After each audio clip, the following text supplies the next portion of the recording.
happening for them. And I was like, okay, I was kind of waiting around, like looking over my shoulder, like, okay, well, what's for me? And, I just did my thing. And, for me, it was like kind of like just whispers, like nothing happened, and so I kind of like sat around, like just kind of wondering where all of my, hard work was going to pay off, when it was going to pay off. And nothing happened. And so I moved back to Los Angeles, like any good, mama's boy would do.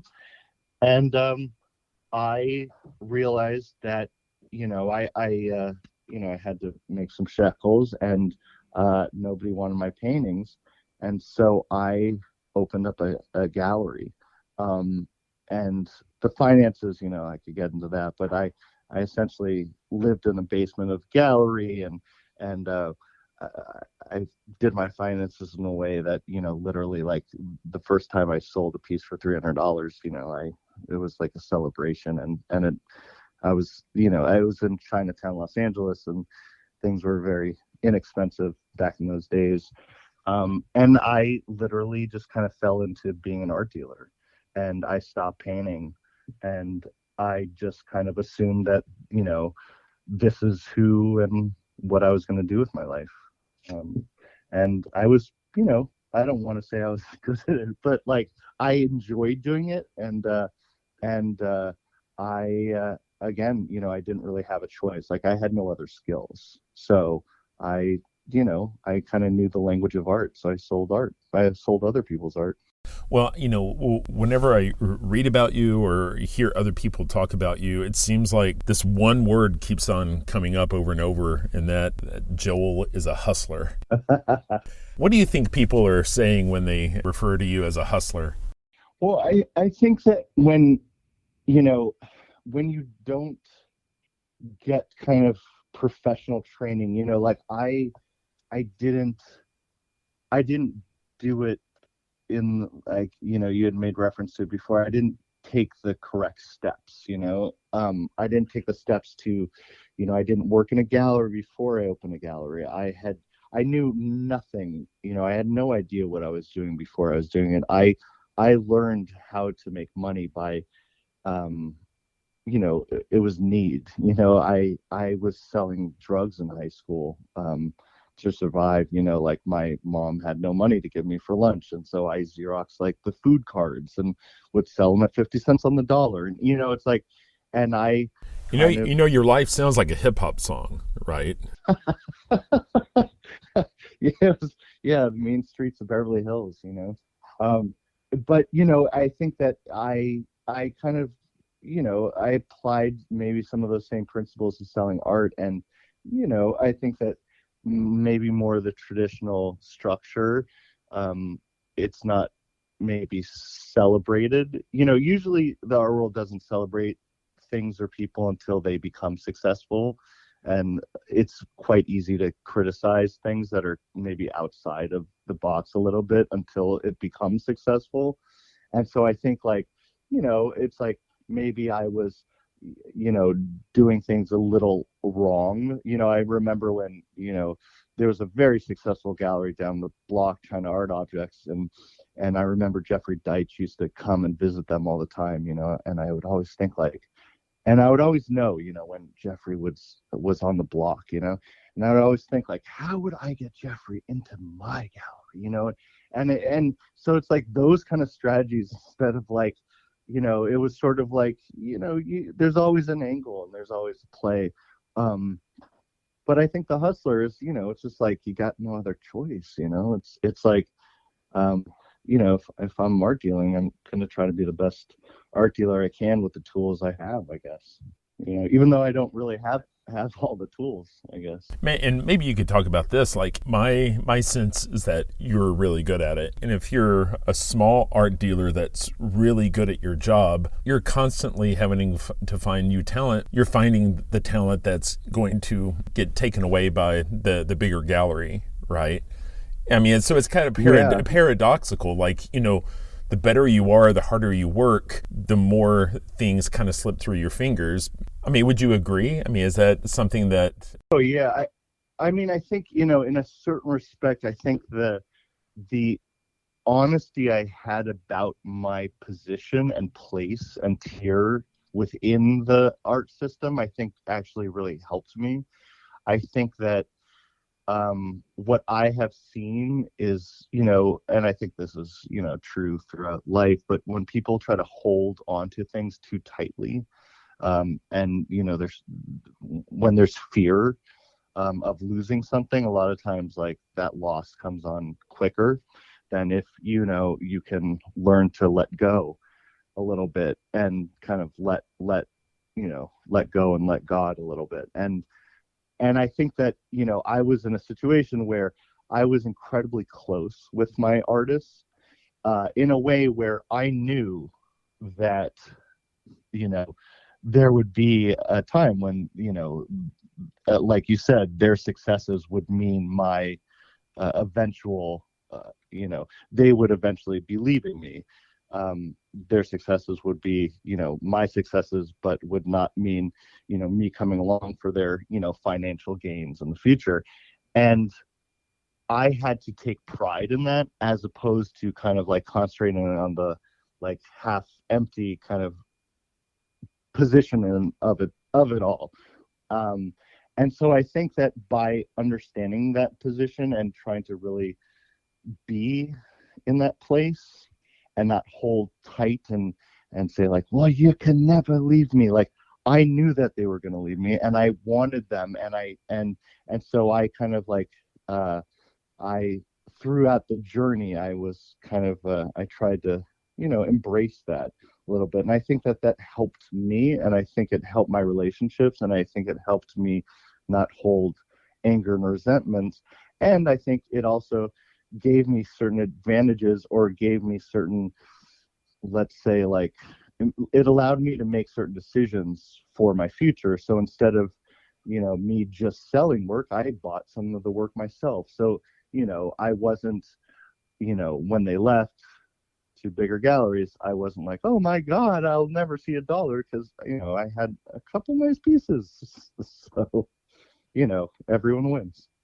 So, there's a point where you are 95% art dealer, 5% artist, and that ratio gets flipped around at some point. Was there a particular moment, a catharsis, that led you to have this late bloom? Well, I kind of, yeah, it's funny. I was actually just recently with my bookkeeper, and I have two LLCs, and one is for my art dealing, my gallery, rental gallery, and I have another one that's for my painting. And it's funny because if you think of it like a scale, literally, like you can watch it, if you as like a numbers person, a data person, you literally could see the scale kind of shifting over the past few years, just from a numbers point of view. But it's funny because I remember, like, I would, I was doing secretly drawings in the back and would sell them for a couple $100, and doing this, and I was so much happier doing that. And I would say to my wife, like, ooh, do you think I could take this more seriously? And she's like, no, go to work, and okay. And then, I got a show in Montauk, and I think I sold 3 paintings at $6,000, and I made, almost 10 grand. I was like,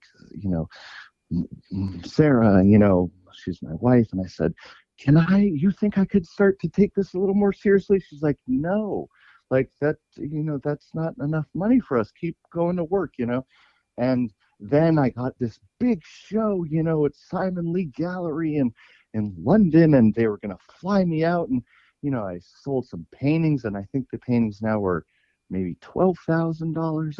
And I was like, and what about now? Like, now he's a real gallery. Like, and she's like, no, absolutely not. Like, this isn't even close to what we, this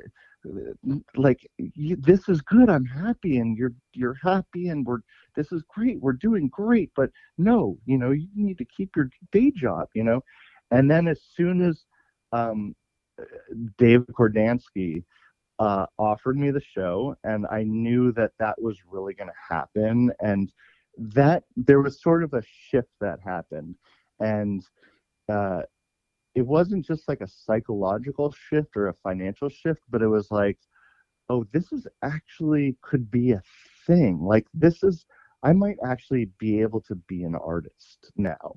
Like this actually might, like it was like a smoke signal of like, oh wait, am I gonna get a chance to be an artist now? Like, and I kind of like, I didn't ask Sarah yet, but in the back of my head, I was like, this actually might be the beginning of when she's gonna allow me to quit my day job, you know.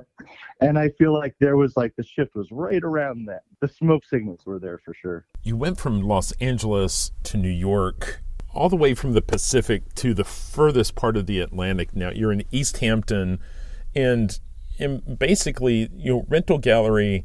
My understanding is that the majority of the year it serves as your studio, but in the season when the money shows up, you're able to use it as a gallery, right? Yeah, exactly. And that was that like when I did the show with Simon, and that was kind of the moment where this situation, this gallery was like a perfect, the equilibrium, like the percentages were starting to change a little bit, but I was still like, I still had my day job where, I got I used the gallery as my studio in the off season.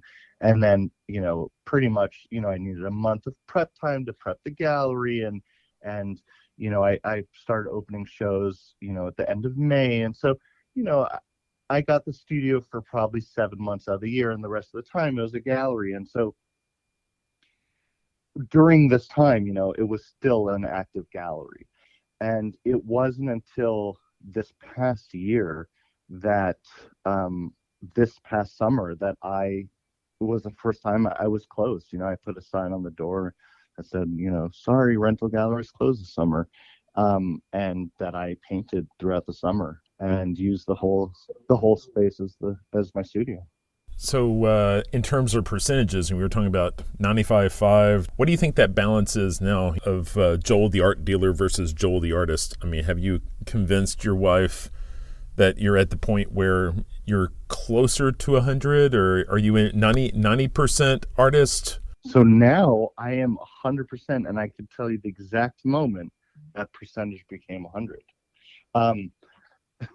I had a group show, and a friend of mine, amazing painter Austin Wiener, had a painting in the show, and I had sold the painting, and this really great collector reached out for the painting, and I was like, oh, it's sold, but it's a great collection, it's a public collection. And so I let her know, and I said, look, this would be great for you if this person acquired your work, and so she agreed, and blah blah blah.